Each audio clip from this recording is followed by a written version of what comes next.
అందరికీ నమస్కారం అండి। ఈ రోజు మన ఛానల్లో ఎయిర్ ఫ్రెషనర్ తయారీ చూద్దాము। ఈ ఎయిర్ ఫ్రెషనర్ ని చాలా ఈజీగా తయారు చేసుకోవచ్చు అన్నమాట। మన ఇంట్లో బెడ్రూమ్స్ కానీ బాత్రూమ్స్ లో కానీ లేదంటే కార్స్ లో కూడా దీన్ని యూస్ చేసుకోవచ్చండి। చాలా ఎఫెక్టివ్ గా పనిచేస్తుంది। 100% ఎఫెక్టివ్ గా పనిచేస్తుంది అన్నమాట। దీన్ని తయారు చేసుకోవడం చాలా ఈజీ। మనకి చాలా తక్కువ బడ్జెట్ లోనే ఇది అయిపోతుందండి। ఇక్కడ మీకు దీని తయారీ విధానం రెండు రకాల ప్రాసెస్ లో చూపిస్తాను। వీడియోని అయితే ఎక్కడ స్కిప్ చేయకుండా చూడండి। ముందుగా దీన్ని తయారు చేసుకోవడానికి క్రిస్టల్ సాల్ట్ అయితే తీసుకోండి। దీనినే కళ్ళుప్పు లేదా నాటు ఉప్పు అని కూడా అంటారండి। ఇది గాలిలో ఉన్న చెడు వాసనలన్నింటినీ కూడా పీల్చేసి నెగటివ్ ఎనర్జీని కూడా పీల్చేసి పాజిటివ్ ఎనర్జీని ఇస్తుందన్నమాట। ఇప్పుడు ఎయిర్ ఫ్రెషనర్ తయారు చేసుకోవడానికి మన ఇంట్లో ఉన్న ఐస్ క్రీమ్ కప్స్ కానీ లేదంటే ఇలాంటి ప్లాస్టిక్ కప్స్ అయితే తీసుకోండి। దీనికి ఉన్న క్యాప్ కి చిన్న చిన్న హోల్స్ చేసుకోండి। ఫోర్క్ సాయంతో కానీ లేదంటే అగరపుల్లను వెలిగించి కానీ ఇలాంటి చిన్న చిన్న హోల్స్ ని దగ్గరగా పెట్టుకోండి। ఇప్పుడైతే ఈ కప్ లోకి 3 లేదా 4 టేబుల్ స్పూన్ల కళ్ళుప్పునైతే వేసుకోండి। దీన్ని సమానంగా పరుచుకోవాలన్నమాట।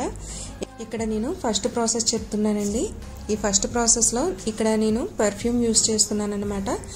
మీకు నచ్చిన స్మెల్ ఉండే పర్ఫ్యూమ్ ని కానీ లేదంటే మీ దగ్గర ఉన్న పర్ఫ్యూమ్ ని యూస్ చేసి దీన్ని తయారు చేసుకోవచ్చు అన్నమాట।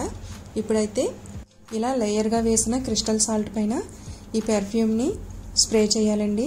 మనం కొంచెం ఎక్కువగానే స్ప్రే చేయాలన్నమాట, అప్పుడే మంచి స్మెల్ వస్తుంది। ఇప్పుడు రెండవ లేయర్ వేసుకుందాము। ఈ రెండవ లేయర్ లో కూడా 2-3 టేబుల్ స్పూన్ల క్రిస్టల్ సాల్ట్ ని వేసుకోవాలి। ఇలా వేసుకున్న తర్వాత మళ్ళీ మనం పర్ఫ్యూమ్ ని స్ప్రే చేసుకోవాలి। ఇలా మొత్తం అంతా కూడా సమానంగా స్ప్రే చేసుకుని మూడవ లేయర్ కూడా ఒక 2 టేబుల్ స్పూన్ల కళ్ళుప్పునైతే వేయండి।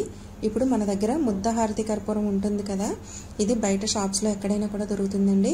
ఆ ముద్ద హారతి కర్పూరాన్ని ఇలా ముక్కలుగా చేసి వేసుకోవాలి। అలాగే మన దగ్గర లవంగాలు ఉంటాయి కదా వంటగదిలో, ఆ లవంగాల్ని తీసుకొచ్చి 5 లేదా 6 లవంగాల్ని ఇందులో వేయాలన్నమాట। ఇప్పుడు దీన్ని మూత పెట్టేసి మనం బట్టలు పెట్టుకునే కబోర్డ్లో కానీ లేదంటే బీరువాలో కానీ లేదంటే కార్స్లో కూడా దీన్ని యూజ్ చేసుకోవచ్చు అన్నమాట। దీన్ని 2 రోజులకు ఒక్కసారి ఇక్కడ వీడియోలో చూపిస్తున్నట్టు తిరగవేస్తున్నట్లయితే ఎప్పటికప్పుడు మంచి స్మెల్ వస్తూ ఉంటుందన్నమాట అండి। ఇది మనకి 10 to 15 డేస్ వరకు స్మెల్ వస్తూ ఉంటుందన్నమాట। చాలా ఎఫెక్టివ్గా పనిచేస్తుంది। 15 to 20 డేస్ తర్వాత మళ్ళీ మనం కొత్తగా తయారు చేసుకుని పెట్టుకోవాలన్నమాట। ఇప్పుడైతే రెండవ ప్రాసెస్ చూద్దాము। ఈ ప్రాసెస్లో నేను ఫ్యాబ్రిక్ సాఫ్ట్నర్ని యూజ్ చేస్తున్నానండి।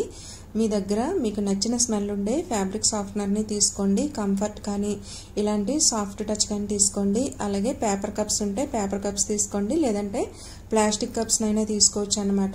ఇప్పుడు ఈ క్రిస్టల్ సాల్ట్ని ఒక 3 లేదా 4 టేబుల్ స్పూన్లు వేసి ఇందులోకి ఈ ఫ్యాబ్రిక్ సాఫ్ట్నర్ని వేసుకోవాలన్నమాట। ఇది కూడా చాలా ఈజీ అండి, 2 మినిట్స్లో అయిపోతుంది।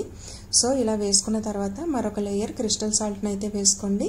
ఇలా వేసుకున్న తర్వాత మళ్ళీ మనం ఫ్యాబ్రిక్ సాఫ్ట్నర్ని వేసుకోవాలి। ఇలా మనం 2 లేదా 3 లేయర్లుగా వేసుకోవాలన్నమాట। ఇలా వేసుకున్న తర్వాత మన దగ్గర ముద్ద హారతి కర్పూరం ఉంటే ముద్ద హారతి కర్పూరం లేదంటే కర్పూరం బిళ్ళల్ని కూడా యూజ్ చేసుకోవచ్చు అన్నమాట అండి। ఇలా మొత్తం 3 లేయర్లు వేసిన తర్వాత నేనైతే ముద్ద హారతి కర్పూరం కొన్ని కర్పూరం బిళ్ళలతో కొన్ని చేశానండి। ఇప్పుడు ఈ ముద్ద హారతి కర్పూరాన్ని చిన్న చిన్న ముక్కలుగా చేసి వేసుకోవాలి। అలాగే లవంగాల్ని కూడా 5 లేదా 6 లవంగాలను అయితే వేసుకోవాలి।